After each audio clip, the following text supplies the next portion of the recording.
Okay, we're going to jump into Genesis chapter 16, following up on the great promise to Abram.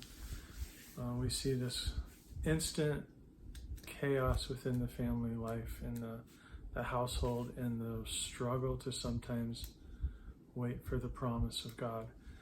So Sarah's been barren. They've been in the land for 10 years, we read in this chapter. So they're in the land of Canaan for 10 years. That makes Abraham 85.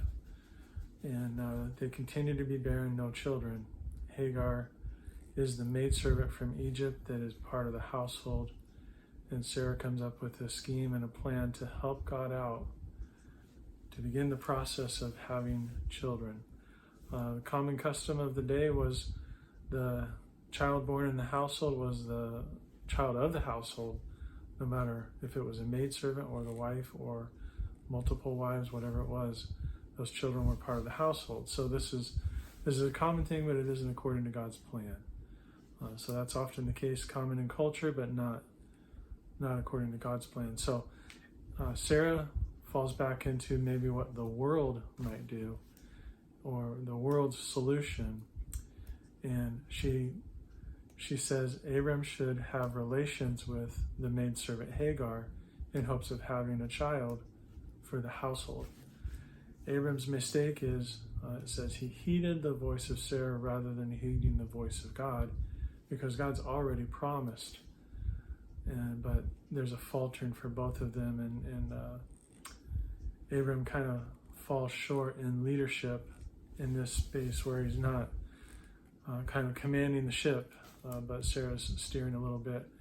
And there are repercussions in this. So Sarah immediately, once the baby's born, Sarah immediately despises Hagar. It's this internal strife. Abram wants nothing to do with it. He says, you deal with her however you want to. So Hagar's cast out of the house and she heads to the wilderness, and she's fleeing. She ends up at a well, and the angel of the Lord meets her. And this is one of the names that we're introduced to, is the God who sees, El Roi.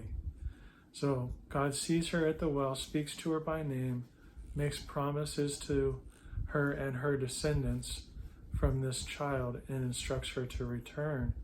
In spite of how hard it was, she's to return back to Abram and Sarah's household, which she does. But she goes with promises from God, a meeting with God personally at the well, and a memory of the God who sees. And beautiful story of Hagar, beautiful story of redemption in the midst of difficult hardship. God meets Hagar and ministers to her. And her children, her descendants from Ishmael, this child Ishmael, will become the Arab nations.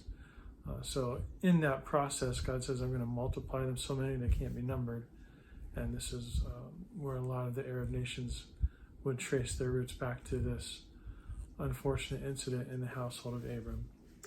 And that key verse that you want to make note of is in verse 13. You are the God who sees, El Roi.